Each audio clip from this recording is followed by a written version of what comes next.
రేవంత్ రెడ్డి గారిని ఒకటే అడగదలుచుకున్నా, మీ విధులకి ఎక్కడన్నా చిన్న ఆటంకం కలిగితే పబ్లిక్ న్యూసెన్స్ అని చెప్పి మా పని మమ్మల్ని చేసుకొని ఇస్తలేరు అని చెప్పేసి సిటిజన్స్ మీద కేసులు పెడతారు కదా. మరి ఈరోజు జర్నలిస్టు లాగా ఈ రాష్ట్రంలో ఉండి మేము ప్రజాస్వామికంగా ప్రజలకు ఉన్నటువంటి సమస్యల గురించి, రాజకీయాల్లో ఏం జరుగుతుంది, ప్రజలు ఎట్లా నష్టపోతున్నారు అనేవి రిపోర్ట్ చేస్తే మా మీద అక్రమ కేసులు పెడతారా? కేవీఆర్ గురించి మీ అందరికీ తెలుసు. రీసెంట్ గా కూడా ఆంధ్ర పోలీసులు గూండాల్లాగా వచ్చి ఇంట్లోకి చొరబడి ఆడవాళ్ళు ఉన్నారు, పిల్లలు ఉన్నారు అని కూడా చూడకుండా ఒక ప్రొఫెషనలిస్ట్ ను లాక్కొని పోయి కిడ్నాప్ చేయ చూస్తే అందరు అడ్డం పడి ఈమె భార్య అడ్డం పడి ఆయనను కాపాడుకున్నది. అంతకుముందేమో తోలుకపోయి 3rd డిగ్రీ ప్రయోగించారు. అంటే ఒక జర్నలిస్ట్ వార్తలు చదువుడు తప్పవుతుందా? ఇది ఏ రాజ్యాంగంలో రాసిండ్రు? రాజ్యాంగం ప్రకారం మేము మా పనులు చేస్తుంటే మాకు ఆటంకాలు కలిగించుడే గాక మేము చెయ్యని తప్పుకు, అనని మాటలకు కేసులు ఫైల్ చేస్తారా? రాజ్యాంగం గురించి కేవీఆర్ అని మేము తప్పుగా మాట్లాడలేదు. మేము వీడియో చూపించినాం.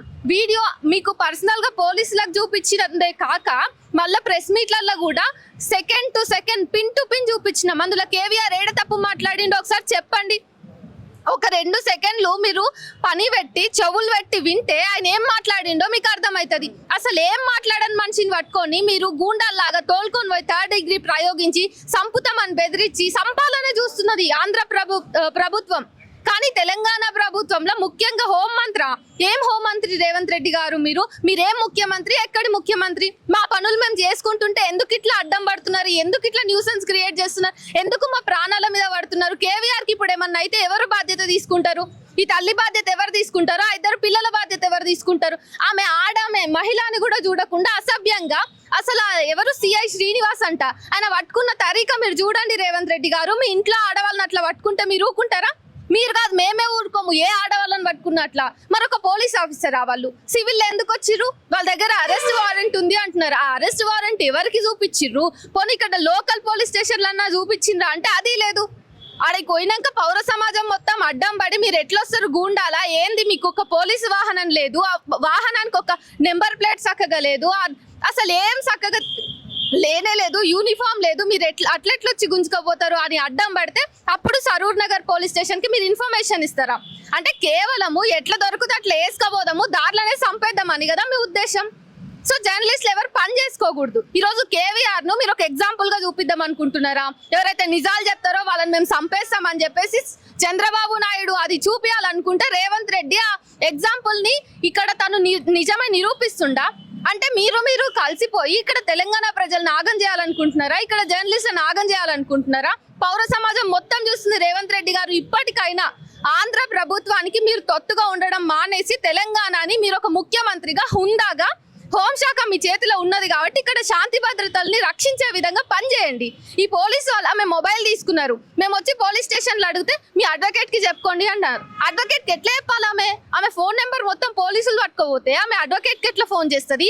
తన అనుకున్న వాళ్ళు ఎవ్వరు లేరు ఆమె చుట్టూ. ఒంటరిగా ఒక మహిళను పోలీస్ స్టేషన్ లో రాత్రి పూట కూర్చోబెట్టి మీరు ఏం వెలగబెట్టాలనుకుంటున్నారు? కొన్ని సోషల్ మీడియాలో ఇంత వైరల్ అయింది, వీళ్ళు మాట్లాడుతున్నారు. మరి తెలంగాణ ప్రభుత్వము ఒక్క వాక్య కనీసం అఫీషియల్ హ్యాండిల్స్ నుంచి ఆంధ్ర పోలీసులు కేవీఆర్ ను వదిలిపెట్టండి, ఏమన్నా ఉంటే కోర్టులో తేల్చుకుందాం అని ఒక్క మాటను ఇచ్చిందా? ఎందుకు? ఏం చేయాలనుకుంటున్నారు మీరు?